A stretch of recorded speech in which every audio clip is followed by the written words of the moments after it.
and sorrow, and eventually even death is a human limitation. So in response to his disciples, we see another human limitation that he had accepted when he came to earth. He had accepted when he was incarnate. And that other limitation is that Jesus didn't even know the day or the hour when he would come back. And what's more, instead of speculating about what goes on ahead of time, about the future, Jesus focused on what was to be done right then, in the meantime. Our text said, "Beware that no one leads you astray. Do not be alarmed. Do not worry beforehand what you are to say." And a number of times he said two things very clearly. He said, be aware and stay awake.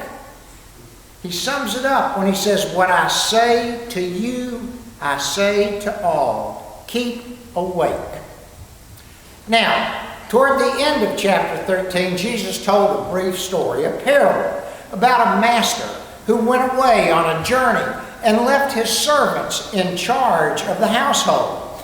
And each one had work to do and was to keep at it in preparation for when the master returned back to the household. And they did not know when he was going to come back, but they certainly knew that they had to keep working instead of slacking off, instead of sleeping. Well, in the same way, Jesus' disciples back then, and you folks, us, Jesus' disciples today, didn't know when he would return.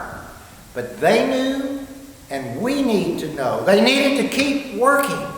They needed to stay awake until he came again. So here we are, November the 14th, 2021. What are we doing? Still right here, still waiting. And we hear of wars and rumors of wars. There have been earthquakes and natural cataclysmic happenings all around the world. Followers of Jesus, even today, and we think that was years ago, but it's not, have been beaten and killed for their faith. That raises the question, is this the time? You know, there's been endless speculation and searching for signs for years, and yet people still seem to be asking, are we there yet? Well, I can answer you that question. No, folks, we're not there yet. But the fact is, no one knows when that time will be. So, what are we to be doing? Well, in the meantime, between now and when Christ comes back, we're to follow Jesus' instruction and example for what to do while we wait. Instead of being overly concerned about the time to come, we need to attend to the work that he gives to us. In the early church, and I find this interesting, there were Christians who actually refused to work. And why they didn't work, their reasons aren't totally clear. But many suspect that their expectations about the end time very well played a part in their reasoning not to work. In fact, some of them apparently believed, and I'm quoting here the book of 2 Thessalonians, the day of the Lord is already here. Well, if that's the case, then their thought processes probably said, if the day of the Lord's here, why should we work? Why concern ourselves with the ho-hum tasks of housekeeping and making a living? And their attitude and their lack of effort, the Bible uses two terms that I find very, very interesting. Turn them to idleness and to being busybodies. Look it up, 2 Thessalonians chapter 3. They were becoming a burden on the other members of the community who were at at work and who were supporting them. So the letter instructed them with these words: anyone unwilling to work should not eat. Folks, God has left us right here, work to do. That's the point of the parable of the master away on a journey. That's the point over in the Gospel of Matthew, where Jesus again talked about the end of time, when all the nations will be gathered before him, and he's going to separate them one from another, just like the shepherd separates the sheep from the goats. It says, what sets them apart, said Jesus, is feeding the hungry, giving drink to the thirsty, welcoming the stranger, and visiting those who are sick or in prison. So while we wait for Jesus' second coming, we've got work to do. We've got to attend to his work. But there's another view of all of this.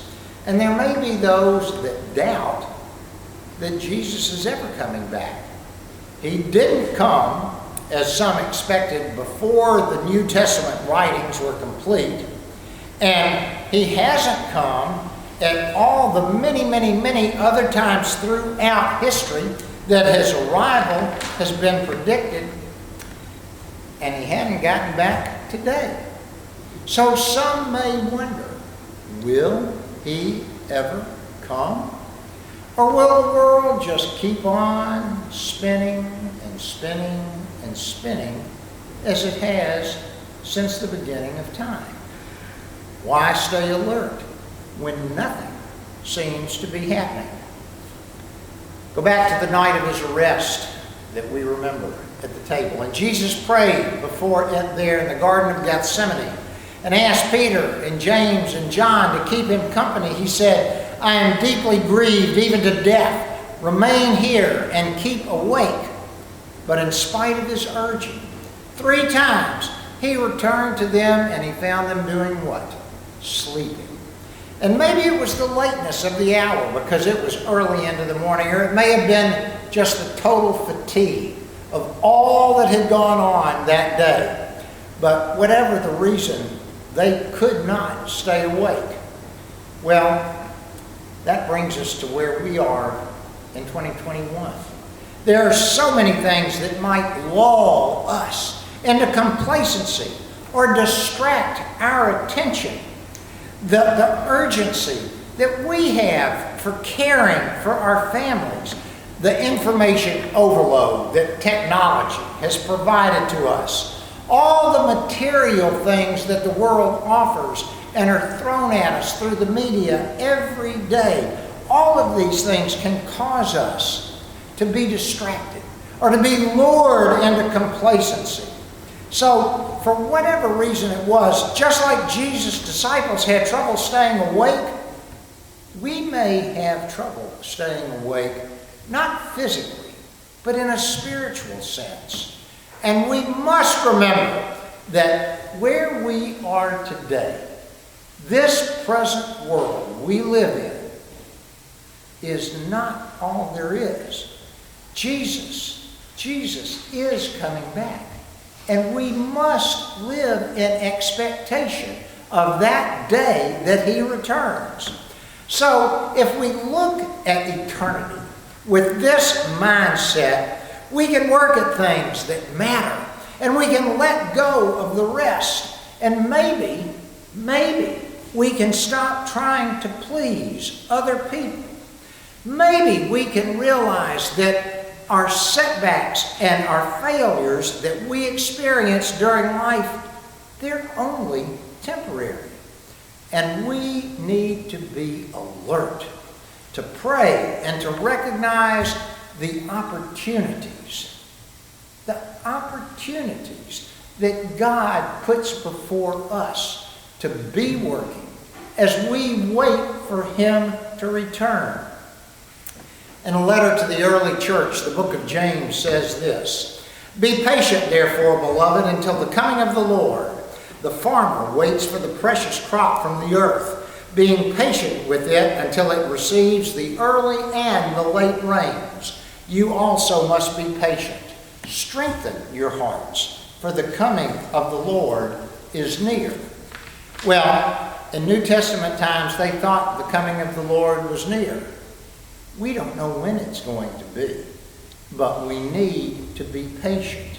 So as we wait for him to return, even as we do the work that he has given to us, as we see the opportunities around us, we have to be able to be patient and to put our confidence in God.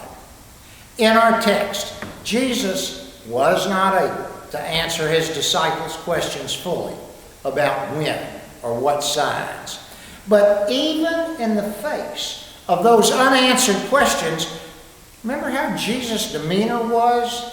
He remained calm, and he remained confident of God's ability to provide everything that people would need.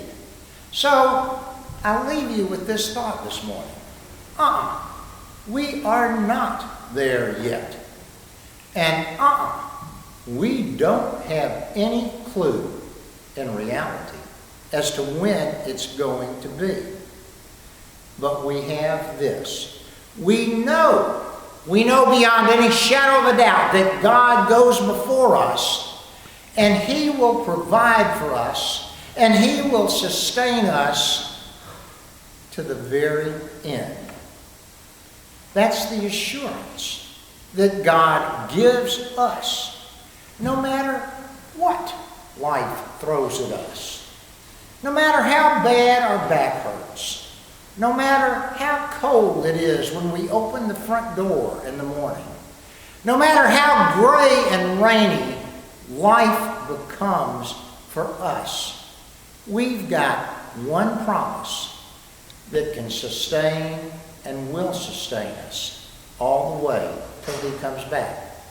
That promise is his words when he says, "Lo, I am with you always, even to the close of the age." We can hang on to that. That's the good news. In the name of the Father, and of the Son, and of the Holy Spirit.